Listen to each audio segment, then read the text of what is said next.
Good to see you. My name is Samuel, I'm one of the pastors here. And if you're joining us for the first time, if you're here for the first time, you're so welcome to Lighthouse. We're so glad you are here in the Swan Lane. And we have an exciting Sunday plan. We're starting a brand new series called Me and My Big Mouth. Wasn't that video funny? Come on. Like he was like a huge Dorito, let's be honest, okay? Hey, we got a great service planned, and we have lots of things happen. Like, Connect groups are launching back. Come on, we are a church of connect groups. We love gathering in groups. Life is done better when you're in community, people who are like-minded, who care about you, who love you as well. Then you're going on a sponsored walk. Who's going to do a sponsored walk? Come on.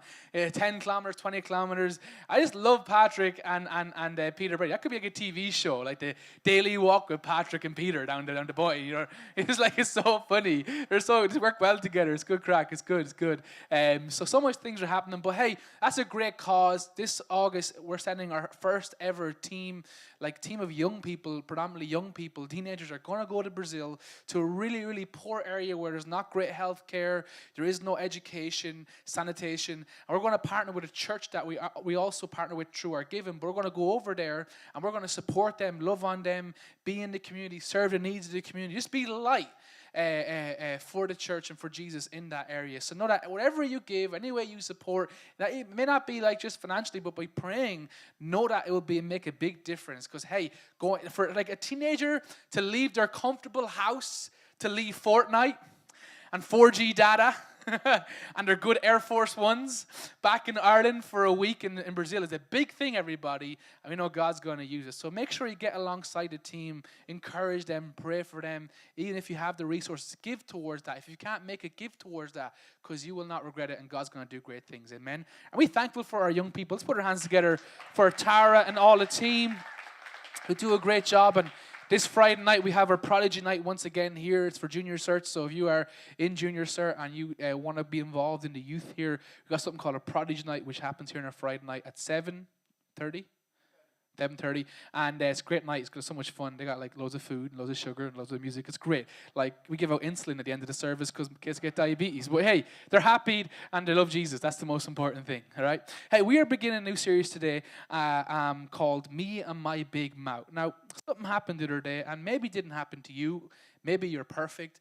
Maybe your marriage is perfect. But I got into an argument with my wife the other day. Happens once a year, but we got into an argument, and you know what? I can't remember what it was about. I don't know. But the whole argument was about basically me being right and her being wrong. And on her end was her being right and me being wrong. Let's be honest, men are always wrong, right? Come on. Men, don't worry. You'll get us back. Don't worry. But we were arguing, right? And what was happening was we were arguing for so long that we actually forgot what we were arguing about. But the whole argument was about, I'm right, you're wrong. No, I'm right, you're wrong. And whereas this for hours, you wouldn't talk to each other. Like we ruined our whole day off because we wouldn't even talk to each other because one of us thought we were right and the others thought we were wrong. You see, listen, being right doesn't make things right. Making things right make things right. I'll say that again. Being right. That's what I learned with this argument was, man, why are we arguing over the thing I can't even remember? I think it was that I put the forks up, down, wrong way in dishwasher. That's what it was. But what we arguing, actually I had a thought. Being right doesn't make things right. Actually, making things right make things right. So I come and go, honey, I'm so sorry. Oh, do you make your dinner? I'll rub your feet. I'm trying to make it right, And she gave me the cold shoulder for another day. And then I went back to her and it was all good. But being right doesn't make things right, but actually making things right make things right. So today, usually when I speak, I always give the main idea. I always give you the main point at the end of the message. But I actually want to give you the main point at the very beginning of the message because I want you to think about today as I talk about this topic of right and being right. What does it mean to be right in arguments? What does it mean to be right at home? And really kind of ask a couple of questions and actually hopefully get some answers. So here's my main point for today. With me, guys? Here's my main point. Don't settle for being right. Everyone say being right. Strive to make things right. Okay, repeat this after me. You ready? Quick to listen. Well, all together. Quick to listen. Slow to speak. Okay, you're going to forget that. Everyone put their hands out like this. Everyone, come on, you can all participate. Don't worry. Everyone together. Hands out. Come on. Even you cool guys in the back. Let's do it. Come on. Don't worry, the girl's not looking at you. She's focused on the preacher here. Okay, hands out, right? So when I say quick to listen, you do that, and slow to speak, all right? You can do two hands, by the way. I only have one hand. I can't do that.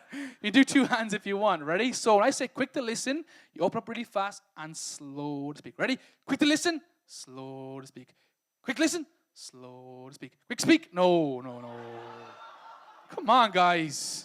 Come on. Quick to listen, slow to speak. All right. See, when we think we're right, we close our hands. When I think I'm right, I'm arguing with my wife, I close my hands, I close my ears, I close my heart, and I close my mind. Why? Why? Because I want the other person, predominantly my wife, who I'm always making mistakes with, I want her to know that actually I want you to listen to me. I want you to understand me. I am right. And unless you understand, my hands will be closed, my ears will be closed, my heart will be closed, and my mind will be closed. Why? Because I know I'm right and you are wrong. Quick to listen, slow to speak. These words, quick to listen, slow to speak, were actually written by a guy named James. And James happened to be the biological brother of Jesus or Christ. Can you imagine that? It's like James and Jesus, like, hey, Jesus, what do you want to do when you grow up? I'm just going to save the world. What do you mean? I don't think Jesus said that, but, he's more humble. But can you just imagine, though, the fact that as James grew up, he saw his brother do some cool miracles, goes, hey, Ma, how come he's better than me? Well, James, he ate his vegetables, you didn't. No, Mary wouldn't do that either. But, but can you imagine the tension of like a brother, or like biological real brother of Jesus, and seeing his brother who probably he bet up or whoever, real people growing up in their house, and all of a sudden seeing him like multiply 5,000 meals. Like, that's a good brother right there. Or seeing him raise someone from the dead. Like, that's a really good brother. Or actually seeing him raising himself from the dead, going, hold up. He just raised himself from the dead, and he's my brother. Do I have that? But the fact that this is James, okay? And James had emerged as the leader of the church in Jerusalem in the time after Jesus' resurrection. And everyone loved and everyone appreciated James. He was an incredible man who stood up for the outcasts of society, people who were frowned upon, for the poor, people who had nothing. James stepped in for widows, because back then, if you were a widow, you had nothing. You lost everything because your husband, who was your main source of income, had now died. And for people who were orphans, who had no parents, and those who were sick, James, the leader of the church, really stood up for them and really stood in the gap. Said, hey, this is why the church exists. The church exists for outcasts. The church exists for broken people, for poor people, for widows, for people who were orphaned, people who are sick spiritually. This is why the church exists, and everyone loved James. He was an incredible man. He even had a name at the time, and it was James the Just. James the Just. He had a name, and basically because he had a reputation, said, hey, this guy's not just James, but he is just. He is an incredible leader. But what happened is, because he believed in his brother, because of his own brother was the Messiah, the one who came down as a baby and lived on earth for 30 years and began his mission in reconciling God and humanity. And on Easter Sunday, what we celebrated last Sunday, Jesus rose from the dead. James was convinced. This is a great argument about Jesus' resurrection. What would convince a brother to believe that a brother is God? A resurrection, right? So James is just, and he loved Jerusalem, he loved the church, but he was martyred, he was murdered for his faith because he believed in it in so much, and that happened in AD 62. So James left behind one letter in the New Testament, just one letter to the church, and that's the book of James, hence James, you follow me? That's deep, right? James and James. We left behind one letter, and theologians, people would say that the book of James is like the New Testament version of Proverbs. Just great wisdom, such depth as a leader of the church, and really talking into the church and how Christians, how Christ followers should live effectively for Jesus. Like, he would know, right? Because he grew up with Jesus. He would know because he became the leader of the church. So he left us with one letter, and he penned these words in James chapter 1, verse 19. It's going to be on the screen behind me. If you've got your Bible app, you can take it out and read along with me. Or if you've got a Bible, that's great. But I'm going to read 3 verses. But here's what we're going to do. We're going to break down these 3 verses for the next 10 minutes. I'm just going to explain to you, actually, what is James the Just saying? What does it mean to be quick to listen, slow to speak. What does that mean in our relationships? What does that mean in our lives? What does that mean going to Super Value on a Friday morning when you're knackered and someone you know who talks all the time is talking to you? Quick to listen, slow to speak. What does that mean? What is James saying? So are you with me, everybody? So James chapter 1, verse 19. It should be here right beside me. My dear brothers and sisters, take note. See, look, he even says it. Take note. On your iPhone, or had a piece of paper. Kinda, I'm surprised you even asked pen and paper. Does that even exist anymore? Pen and paper? Take note of this. Everyone, say everyone. Say everyone. Everyone should be quick to listen and slow to speak. Everyone should be quick to listen and slow to speak. Quick to listen. See, our first priority when it comes to relationships, your first priority, my first priority when it comes to relationships is to be quick to listen. Quick, not quick to respond, not quick to have an opinion, not quick to have a say, but quick to listen. Isn't that not what you want other people to do for you? When you're talking, you want someone to go, oh, that's great. Or rather, you're talking and someone's looking at distance. How annoying is that? When you're talking to someone or looking the other direction, that annoys me, man. Seriously, it does. So our first priority when it comes to listening is that we're listening intentionally, and we're listening because we also want to be listened to, and slow to speak. Slow to speak. So James is talking about, hey, be curious. Be late. Be late in your response. Be delayed. Be waiting and listening. See, our natural tendency, like I said, is that we just want to jump right in and have a say. When someone says something about, oh yeah, Liverpool won 5-0. Yeah, but come on, like it was Huddersfield. Like, come on, you know. But listen to someone going, no, Liverpool won 5-0. Wow, tell me more about that. You understand what I'm trying to say is that when we say here, slow to speak, actually it's to be curious. Slow down in your thinking and listen intentionally to what someone has to say. Be late in your response. Don't jump in. Don't jump in with your opinion. I know your opinion is valid, but listen. Remember, quick to listen, slow to speak. Come on, imagine.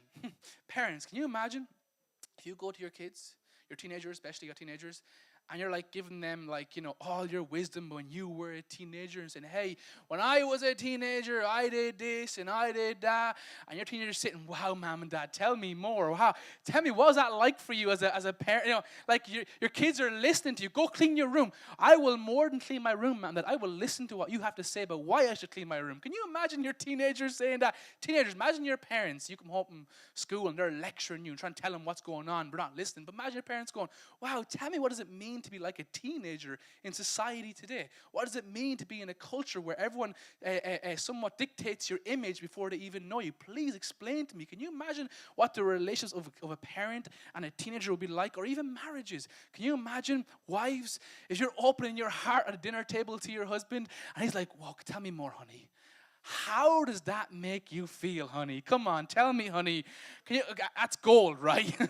But can you, or better, man, imagine if your wives are not constantly talking, but more listening, maybe, you know? But can you imagine how this would change, how this would transform our relationships if we were quick to listen and slow to speak? If we weren't quick to speak and slow to listen, if we could actually just pause and slow down and be late and be curious and actually listen to what someone has to say, what would that look like in our relationships? James 1:19 says this, and this is what happens, I think, when we feel like people don't listen to us, that actually we get angry. Say angry. I'm actually hungry at the moment. I'm hungry and angry. So actually we get angry. And James 1:19 says this, okay? Next verse, guys. You did a good job, guys. Well done. My dear brothers and sisters, take note of this. Everyone should be quick to listen and slow to speak and slow to become angry. Slow to become angry. That's not me, by the way. Oh, man. Slow to become angry. See, anger is expressed differently. Really, there's really two ways in how it's expressed. It's either in one way, it's blowing up. Some people just blow up like, I'm so angry. You know, and like, they do stuff like they express it and they go all over the place and they're angry. Or others, like me, actually, we keep it inward. We're inward in our.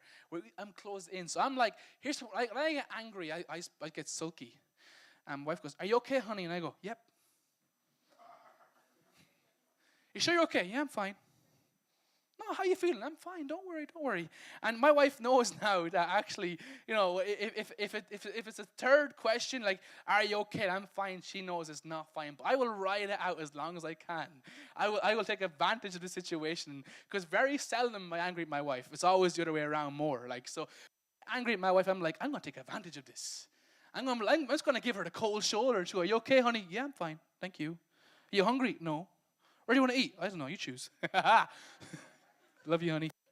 So there's two ways you can express your anger. There's blowing up, or there's keeping it in. There's keeping it in. So anger in this context, actually, the kind of definition is drawing hasty, misinformed, relationally destructive conclusions. Oh. So anger in this context, as James is talking about, when you become angry, when you feel like you're not being listened to, this is the kind of anger it's talking about. Drawing hasty, misinformed, relationally destructive conclusions. See, we get angry because we feel like we're not being understood. But actually, if we were to listen, and the longer we listen, the more we will learn, the more you will learn, and the more you learn, the less angry you will become. Here's why it works. Here's the formula. Everything everyone does makes sense to them. Doesn't it? Everything everyone does makes sense to them. So you meet some fella who has odd socks and go, "Hey, why are you wearing odd socks?" Because it makes sense. Well, fair enough, I'm going to judge. But everything everyone does makes sense to them. Everything everyone says makes sense to them. It's like, oh, so someone will say something and you're like, not sure, but it makes sense to them. It's their opinion. I'm not going to judge. So everything everyone says makes sense to them. And finally, everything everyone believes makes sense to them as well. So when you catch yourself kind of asking this question, I don't know why they do that. I don't know why they say that. And I don't know why they believe that. Instead of throwing off declarations, where I don't know why you would say that, or I don't know why you would believe that, I don't know why you would do that. Instead of throwing off declarations, ask some questions. Seriously, ask. Instead of saying, "I don't want to listen to you." "Yeah, I'm right. You're wrong." "Yeah." No, actually, instead of just throwing off a declaration, ask actually some questions. Find out why people would believe in it. Find out why they would say it. Why would they do it? Be intentional. Don't listen to reply. Come on. Don't listen to reply. Listen to understand. Don't be like, "I'm going to respond." No, actually, talk to me. I'm amazed about how good communication can save a marriage. Good communication, not great, but even just good communication can save a relationship between a parent and a child, between our friendships. Good communication is key. So when it comes to you thinking, "Oh, I don't know why they would say that. I don't know why they would do that," don't just throw accusations, and don't just throw out these declarations. Ask questions. Find out why.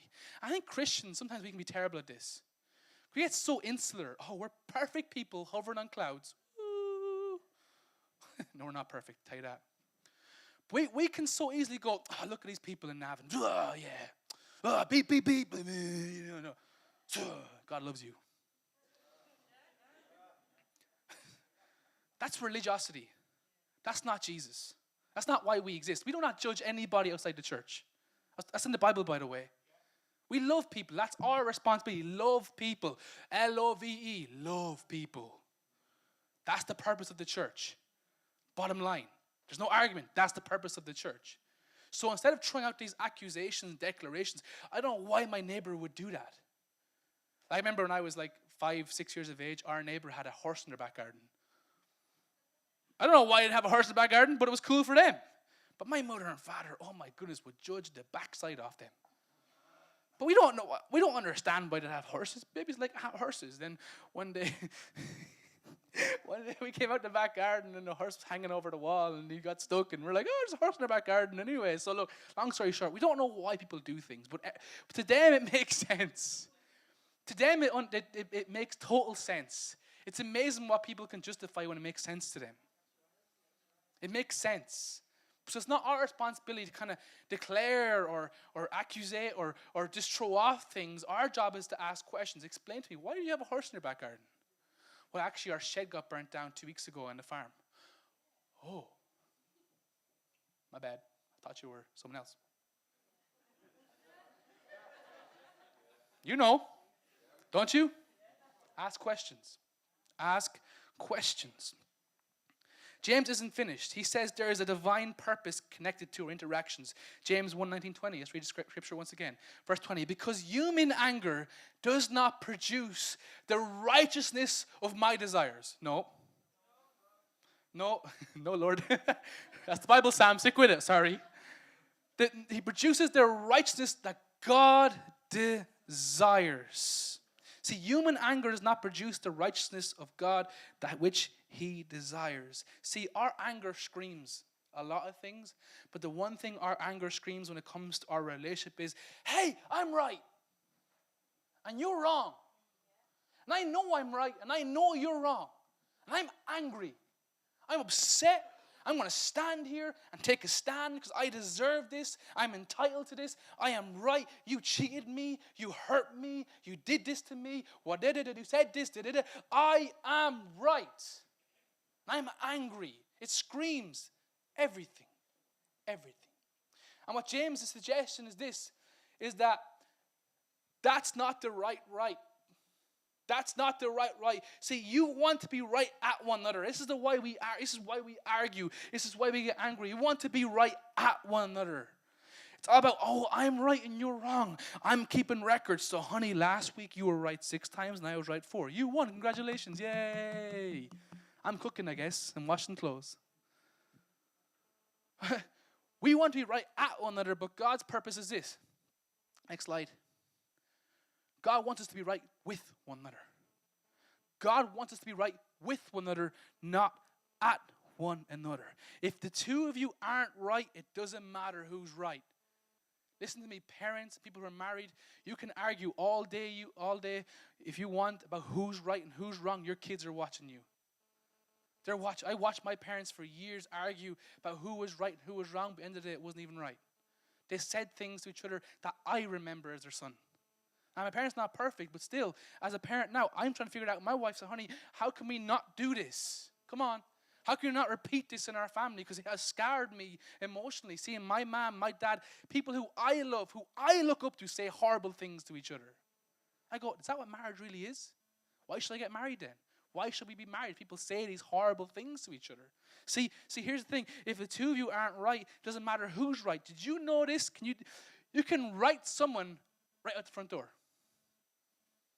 You can write someone in your life right out the front door. I'm right, get out. I'm right, you're wrong, leave. Now, I'm not taking away from circumstances that are really sore and really hurting, but come on, it's not even that. It's the simple things. It's the petty things in our lives. We go, okay, I'm right, you're wrong. You know, parents, you can write your kids out right at the front door.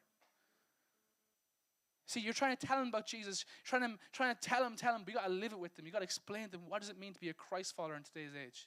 What does it mean to have a love and relationship with Jesus? Come on, you can write someone right out the front door. It's not about being right.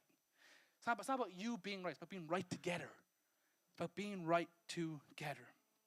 So, James, verse 21 says this, Therefore, get rid of all moral filth and the evil that is so prevalent, and humbly accept the word planted in you, which can save you. Get rid here. This word get rid in Greek actually means this. It means to take off, to shed off, like a coat.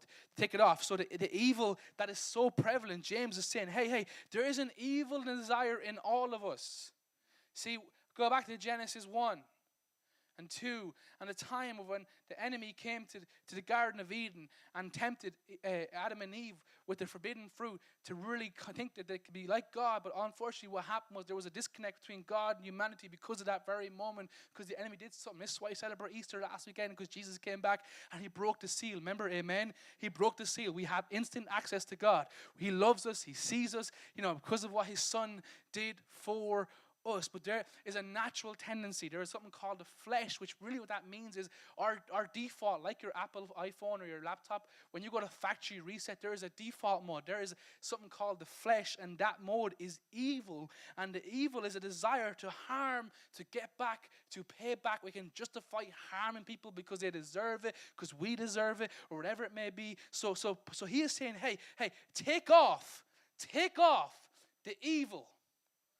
Take it off. That's not how the church should be. Yes, around you the world is screaming, you should do it. Oh, you deserve to do that. That person hurt you. But James is saying, take it off. Take it off. Drop it. Shut it down. Take it off. When you catch yourself, when you realize yourself that you're trying to convince, control, or win an issue, take it off. Seriously, please, this week, try catch yourself trying to convince someone you're winning. Try to convince someone that you're right. Trying to convince or control someone to actually, I'm not the problem. You are the problem. Do this instead. Humbly accept the word planted in you. Humbly accept the word planted in you. Step back into the truth.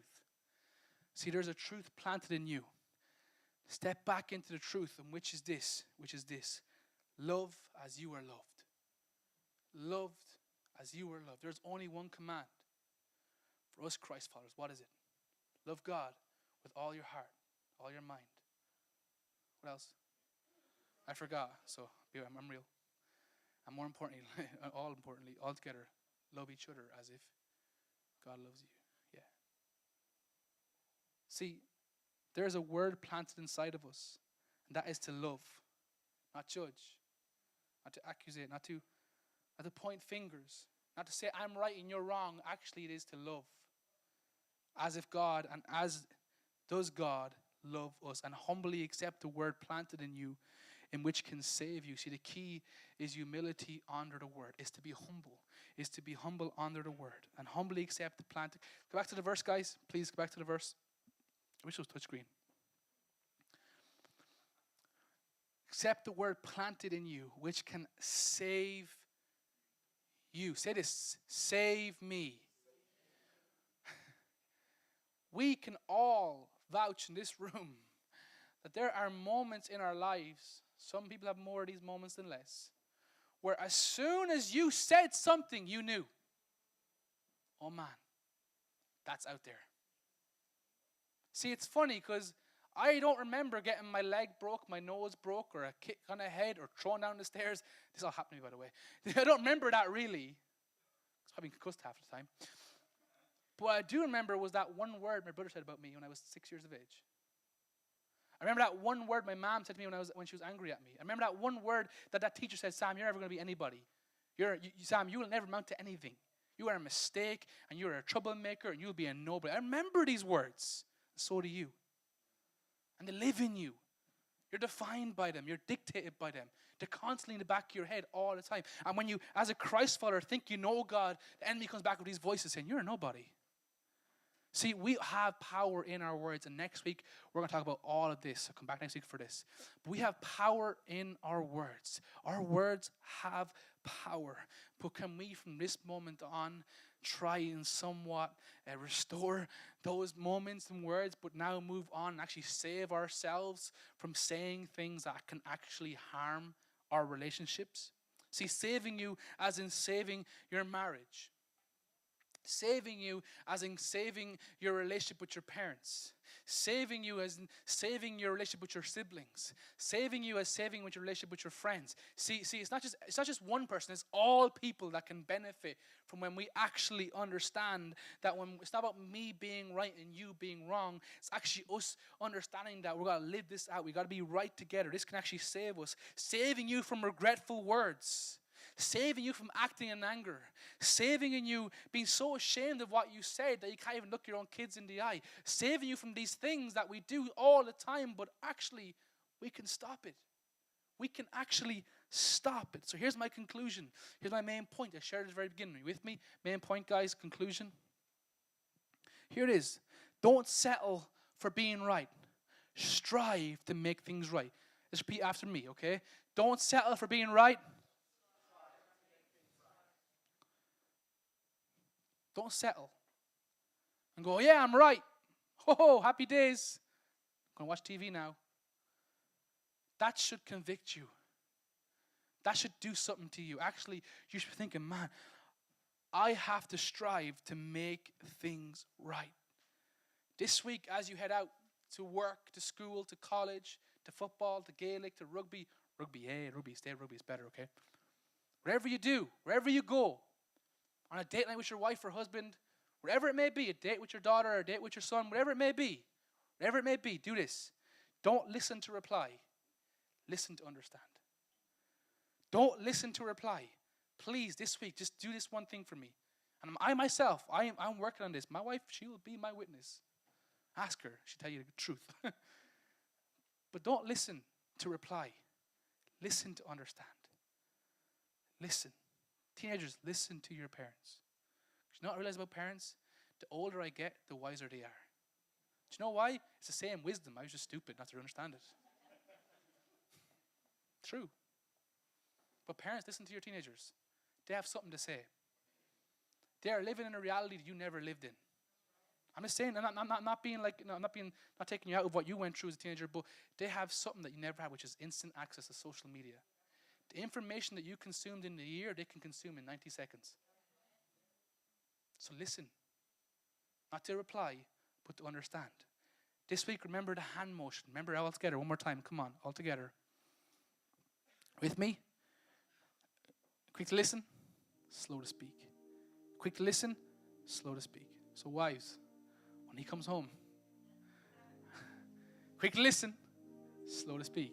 Husbands, at dinner table, quick to listen, slow to speak. Kids, do your homework. Quick to listen, slow to speak. Wherever you are this week, just think of this. That's all you need to remember this week. If you forget all the world-class preaching right now, and remember the hand motions, I'm happy. Quick to listen, slow to speak. This week, like the Avengers, which I saw, by the way, do you want to know what happened? Batman dies. Oh, yeah. Oh, yeah, wrong cinema. Oh, yeah. This week, beyond one mission, this is it. By making things right. Listen, I'm not naive. There's probably some relationships in this place that are being broken because of words and bad communication. And if you're a Christ follower here, can I say it's on you to make that right? It's your responsibility. You are to be like God, reflecting Jesus. And yes, maybe, just maybe, they do not deserve the fact that you got to make it right. They don't. That's why we have grace. I think God is about restoring relationships today. That was what I was praying for today, coming in and said, Lord, I feel like you're going to restore some relationships today. Maybe with a spouse. Maybe living with your husband, but you're not talking. You can be in proximity, but you're not talking. Maybe with a kid or a son or a daughter who's living halfway across the world. They moved so far away from you because they didn't want to talk to you. But it's up to you to make it right. Because they're not. They're not here right now. You are. You're listening to this, not them. Maybe a friend who was with you nearly all your life, but because of one word, because of offense. See, the fascinating thing about offense is, offense can lead to someone building offense. And that person that builds the fence, what they forget is the lock's on the other side. They're locked, they can't get out, because it's a mentality. But how about you do this, you go unlock it for them. Go, hey, I know you're wrong. No. Hey, I want to make things right with you today. There are some things in our relationships that are not right. I'll finish with a story and we'll stand and pray. So I have 3 older brothers. You know the one, the fella, Jamie, he leads church here. He's one. And there's Rudy and there's Adam. And so not Jamie, but the other 2, I won't say names because this is being recorded. One of them was very harsh on me when I was a kid and bullied me and made fun of me and said all these things. And that really kind of just conflicted our relationship growing up, as boys in the house. I became a teenager, I got bigger, and I started going to the gym, started going chest hair. But I was still scared of him. I was still afraid of him. I was like, what's going on? And it was here 9 years ago. I come to Lighthouse and I get saved and I get to know Jesus and I find purpose and I find meaning and I find life and I find freedom. I'm loving it. But still I go home and I be annoyed at Rudy. I be angry at Rudy. We know this, don't worry. We spoke about this already. Got you all there. Don't worry, it has been restored. That's why I'm telling you the names. So when I get married, I was looking for my best man. I had a great pool of friends being my best man. But God was asking me to ask Rudy. And I go, Lord, no, he'll do a terrible job.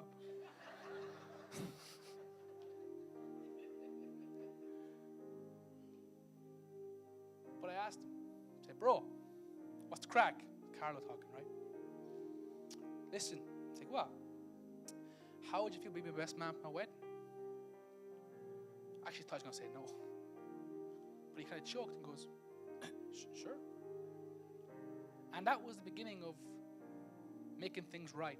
We were chatting, we were talking, and he's an atheist. He's still an atheist. He doesn't believe in God. I don't try, put the Bible down his throat. I want to love my brother as Jesus loves him, right? And that's not easy. But long story short, it was at our wedding day, and some people witnessed this. People at my wedding, Sarah's wedding. He did the best man speech. Here is someone who's an atheist, doesn't even believe in the Bible, and he quotes scripture. When do you read books you don't believe in? But after that, he goes, hey, man, I want to thank you. Let me be your best man. And he apologized to me. And he then opened up his insecurities and the things that he went through.